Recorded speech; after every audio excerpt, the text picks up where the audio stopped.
how's it? You're replacing David Long. David Long, tough one to replace. I mean, Don said coming in that he was sort of worried about where the secondary would be, but then Ambry came along. Ambry's come along, Vincent Gray's come along, Jalen Kelly-Powell's come along, you know, and you can't count out Jamon Green. So we've got some, the guys have been working extremely hard, been doing really well, and then, you know, we've got DJ coming this summer, so it'll be interesting. What's different about Vincent this year from as a freshman? He's just comfortable. He's very comfortable. He's a very naturally talented, gifted guy, so he knows the system now, and now he's just going out there and playing. He's not thinking. It's really Is the new offense even more of a challenge for you guys? Yeah, it's great for us, really. The RPO deal, we love it. You know, you just got to be very disciplined in the back end. The linebackers got to be disciplined, and I think it's going to help us tremendously moving forward, for sure. Has anything surprised you about the group so far? Well, I guess you could say I'm pleasantly happy that Vincent has come along, that Jalen Kelly-Powell's come along, and that, you know, Ambry is just, sky's the limit with that guy. He's really had a great spring, so happy for those guys, and certainly happy for us as a defense that they're playing well. Where has Ambry made the most improvement from this time last year? Well, I think in his technique, in his patience at the line of scrimmage, and the fact that he knows that he has an opportunity to start, he's really embraced that role, and he's becoming a leader. He's becoming a leader in our room. He's been great all around. Does that sometimes hold someone back when they know that, you know, it's going to be tough to break into that group? Like last year, Ambry clearly wasn't going to be a starter. But Right. Well, now I see that's the great thing about it. They see that there's light. They see that there's an opportunity. They see that there's competition for the other spots that are open. So I think it's helped everybody along the way get better. Definitely. A little more understanding about LeVert this spring than you were last year. Oh, yeah. Shoot, man. He's great. He's been awesome. He has been excellent in the classroom, a real leader in there for us. You know, he's on the board quite a bit. He's vocal when guys aren't doing the right things in the room. So, yeah, he's locked in, ready to go. Is Hawkins still the guy at nickel, or how are you handling? Yeah, B-Hawk's there. Nick, yeah, he'll just drop right down in there, which is fine because he's handled it very well. He has added great value to our back end. He's made us better. He's having a great spring.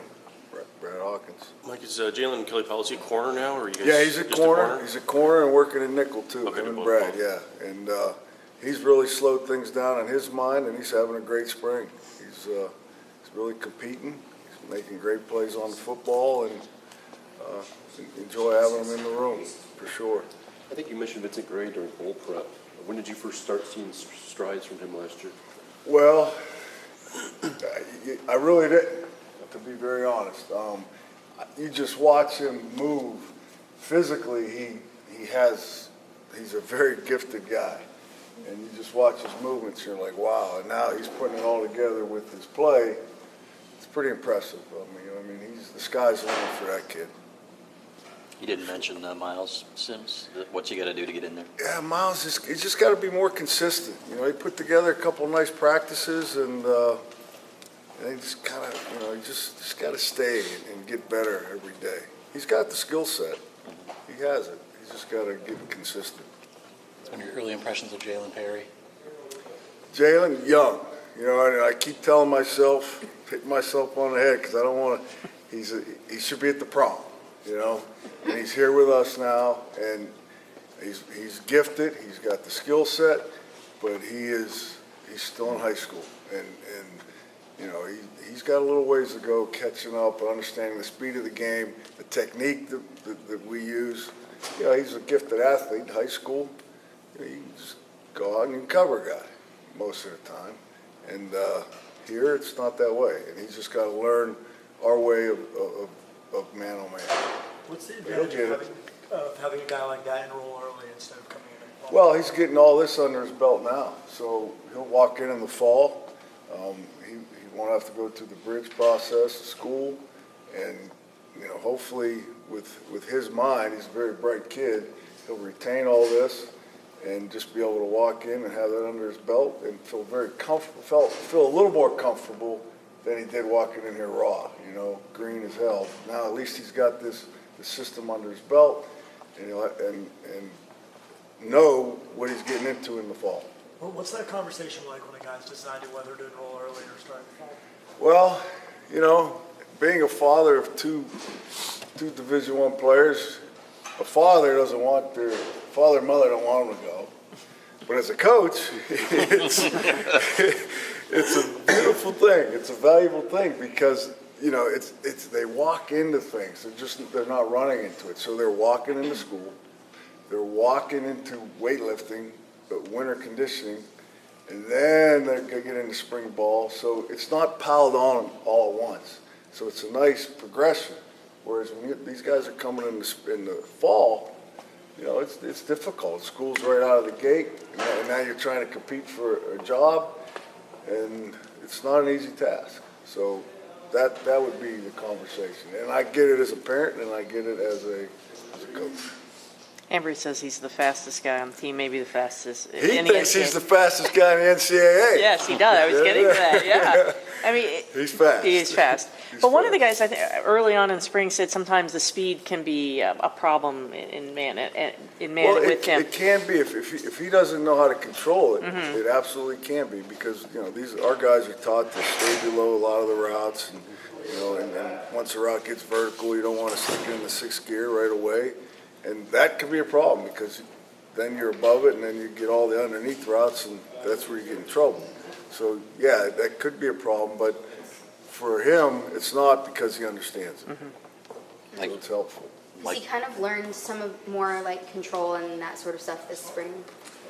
I think Ambry started coming on at the end of last year. Really do.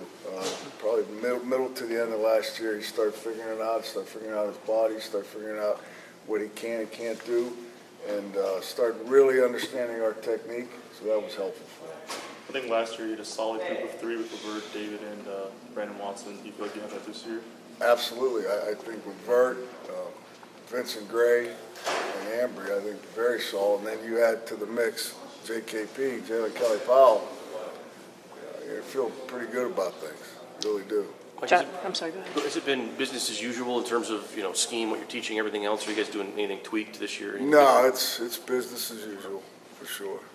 Josh Gaddis played defensive back in college and said that's helped shape how he, constructs an offense and knows how to attack a defense. Do you see that in the way this offense is running? Yeah, well, RPOs are meant to do that. They're to put you in a run-pass conflict, and then if you're not disciplined, like we talked about earlier, that absolutely can't happen. So he's got some good schemes, and he's got some really good quarterback runs against our man stuff, where really the quarterback isn't accounted for. You got to have it accounted by our gap discipline. So he's got some nice schemes in there. He really does. He's doing a great job. Good guy, too. Did Levert talk to you at all before he came back, decided to come back? And did you have discussions with him? And what was your reaction when he decided? Well, I was very happy, but no, we Okay. did not have a discussion. Okay. We didn't, but we were all very excited he was coming back. Sure. Good move for him. What do you expect from him in his final season? I think he's going to be lights out. I think he's going to pick up where he left off. I really do. I think he sees what his future can be, and he sees what he can do to help this team win a Big Ten championship. So he's all in. He's all about the team. It's been great. A lot of growth from him in the last 2.5 years, would you say? Oh, overall. Tremendous growth. Yep, big time. Don came in here. I'm sure you read the comments that those last two games, particularly Ohio State, were pretty devastating for him. When you look at that game film, do you sit there and how did this team do what they did to you, and how do you fix that? Well, it's more like Don. I mean, it lingered on for me for a while because it's not, and I give all the credit in the world to Ohio State, but what we didn't do, what we should have done on things we work on every single day of the week that we didn't do, that we didn't execute, and that's the thing that stuck in my craw, is we didn't execute.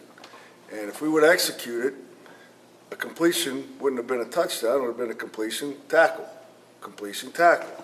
So those were the very frustrating things for me the execution on those couple of plays that turned into big plays for Ohio State. So you felt like your game plan was equipped to handle that? 100% absolutely equipped, but just didn't execute it. Why don't you think they executed? I have no idea. If I knew that, they would have executed. So I wish I knew. A lot of the criticism coming out of that game has had a pretty sizable faction of people calling to go to more zone, but why is man still the way the... Well, the way we play our man, we have built-in protection modes, I guess you could say, because of all the rubs and picks. So it's, zone takes care of it right away, but in some of our man schemes, we do have that zone principle involved, some checks involved. So it's all there. It's just execution. What have you seen from the safeties in the back end? Well, like I said earlier, I think Brad Hawkins has had a hell of a spring. I think Josh Metellus has taken a leadership role. He's doing a hell of a job covering in the back end, communicating in the back end. I think Jamarick Woods is going to have some opportunities for some jobs out there. Tough kid. He's getting a real good feel of defense. So those guys have come along really well.